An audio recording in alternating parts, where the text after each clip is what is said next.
आप जो सोच रहे हो वो मेरा इस वीडियो को बनाने का कारण नहीं है, क्योंकि लगभग सभी लोग जानते हैं कि रिसेंटली प्रेमानंद जी महाराज, साध्वी रीतमरा जी और अनिरुद्धाचार्य जी के ऊपर कौन सी कंट्रोवर्सी चल रही है। देखो, मेरे पास इतना समय नहीं है कि मैं तुम लोगों को इस बात का ज्ञान दूं कि कौन कितना सही है और कौन कितना गलत है, क्योंकि जो इंसान अपने दिल में एक बार नफरत बिठा चुका है उनके लिए, उसको मैं क्या कोई भी नहीं बदल सकता। क्योंकि अब अगर उसे सामने वाले इंसान को गलत साबित करना है ना, तो वो अपनी सारी शक्तियां लगा देगा। एक्चुअली आज मैं आपको एक ऐसी चीज के बारे में बताना चाहता हूं जिसके बारे में इस पूरी धरती पर 1% लोग भी बात नहीं करेंगे। इस वीडियो को मेरे कहने से एक बार एंड तक देख लो, आप एक ऐसा पॉइंट रियलाइज कर लोगे जिससे कि इन कंट्रोवर्सीज के चलते आपकी जिंदगी बर्बाद होने से बच जाएगी। भारत में हर साल 2500 से ज्यादा मूवीज रिलीज की जाती हैं। यूट्यूब पे हर एक दिन 30 लाख से ज्यादा वीडियोस अपलोड की जाती है। इंटरनेट पे आज के समय में इतना डेटा जमा है कि जिसको कोई हजारों जन्म लेने के बाद भी कंज्यूम नहीं कर सकता। आपके पास बहुत लिमिटेड टाइम है। इस दुनिया में आप हर एक चीज के ऊपर अपना समय, टाइम और एनर्जी नहीं गवा सकते। कभी एक यूट्यूबर दूसरे यूट्यूबर को एक्सपोज करता है, रोस्ट वीडियो बनाता है, कभी अचानक से ऊट पटांग हरकत करने वाले लोग वायरल हो जाते हैं, कभी किसी नए अपकमिंग वीडियो गेम की इतनी अंधाधुन हाइप क्रिएट की जाती है, और वो भी शायद ऐसे गेम्स की जहां प्लेयर्स को न्यूडिटी दिखा के हुक किया जाता है। कंट्रोवर्सी तो आए दिन रोज किसी न किसी बात पर चलती रहेगी, लेकिन इस सब के बीच में आपने ये नोटिस किया कि आपका समय कहां खींचा चला जा रहा है? सारा दिन कंट्रोवर्सी पे अलग अलग वीडियोस को देखते रहना, कमेंट बॉक्स में बहस करना, स्टेटस लगाना, स्टोरी लगाना, 4 लोगों को जाके बताना, ये उन लोगों की निशानी है जो एक कंट्रोवर्शियल न्यूज में इतना खो जाते हैं कि उन्हें यही ध्यान नहीं रहता कि अभी उनका असाइनमेंट बाकी है, अगले हफ्ते से एग्जाम शुरू है। लेकिन ये जानने में ज्यादा इंटरेस्ट आता है कि महाराज जी की बात से लोग कितना एग्री करते हैं और कितने लोग उनके अगेंस्ट में है। फिर बाद में ना, कुछ समय के बाद यही लोग सोचते हैं कि यार हम अनएम्प्लॉयड कैसे रह गए। मैं किसी को भी ये नहीं कह रहा कि न्यूज देखना बंद कर दो या इस दुनिया से कट ऑफ होकर आइसोलेशन में चले जाओ। नहीं, आप दुनिया की खबर रखो, इसमें कोई बुराई नहीं है, लेकिन उसमें इतना क्यों डूब जाते हो भाई?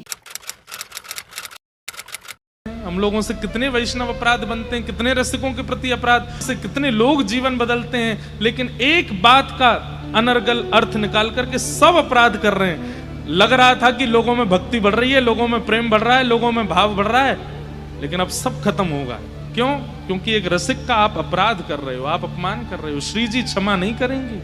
चाहे किसी इंसान ने कितना भी बड़ा पाप क्यों ना किया हो, लेकिन भगवान उसको क्षमा कर देते हैं। लेकिन यदि कभी किसी भक्त के प्रति अपराध करते हैं तो उसके लिए भगवान भी क्षमा नहीं करते। इस बात को बहुत अच्छे से ऋषि दुर्वासा और राजा अम्बरीश जी के प्रसंग में बहुत अच्छे से समझाया गया है, जिसे आप यूट्यूब पर सुन सकते हो। इसलिए हमारे सनातन धर्म में संतों ने हमेशा किसी की भी निंदा करने से बचने को कहा है, क्योंकि जो लोग दूसरे की कमियों को और अवगुणों का बखान करते हैं वो अपने आप पर विजय पाने के बजाय खुद के ही मन को मैला कर देते हैं। मैंने अपने दिमाग में एक बात समझा कर रखी है कि यदि अगर कोई समाज में गलत मैसेज पहुंचाना चाहता है तो उसको उसका कर्मों का फल एक दिन जरूर मिल जाएगा। लेकिन मेरे निंदा करने से ना तो कुछ बदलने वाला है और उल्टा मैं जरूर अपने साथ हानि कर बैठूंगा। मेरे भाई, आपकी एक छोटी सी जिंदगी है और बहुत से काम बाकी हैं अभी करने के लिए। अगर हमारा मन इन सब बातों में ज्यादा फिसलने लगेगा तो दूसरों को सही गलत प्रूफ करने के चक्कर में हम शायद अपना ही विवेक खो बैठेंगे। अब आप जरा एक क्लिप ये भी देखो। उनको अच्छा नहीं लगे, जैसे आप सब बच्चे हो,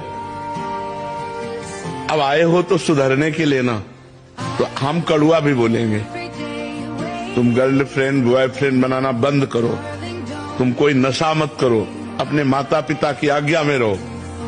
अब इसी को तुम बुरा मानो तो फिर अगर संत जन तुम्हें नहीं उपदेश करेंगे तो शास्त्रों तक तुम्हारी पहुंच नहीं, तुम कैसे जानोगे कि अच्छाई क्या है और बुराई क्या है? देखा आपने, अगर इन संतों के अगेंस्ट में पूरी दुनिया भी खड़े हो जाए ना, तब भी ये अपने मन को काबू में ही रखेंगे, क्योंकि उस वक्त पे उन्हें आर्ग्यूमेंट करने से ज्यादा भगवान प्यारे हैं। ये वीडियो मैंने सिर्फ इसलिए बनाई थी ताकि आप आगे किसी भी भक्त की बुराई करने से बच सको और अपने इस दिमाग को कंट्रोवर्सी से हटाकर अपने खुद के ऊपर लगाओ। आशा करता हूँ कि आपको मेरा मैसेज पहुंच गया होगा। मैं मिल दूंगा आपसे अगली वीडियो में। Bye bye, Radhe Radhe.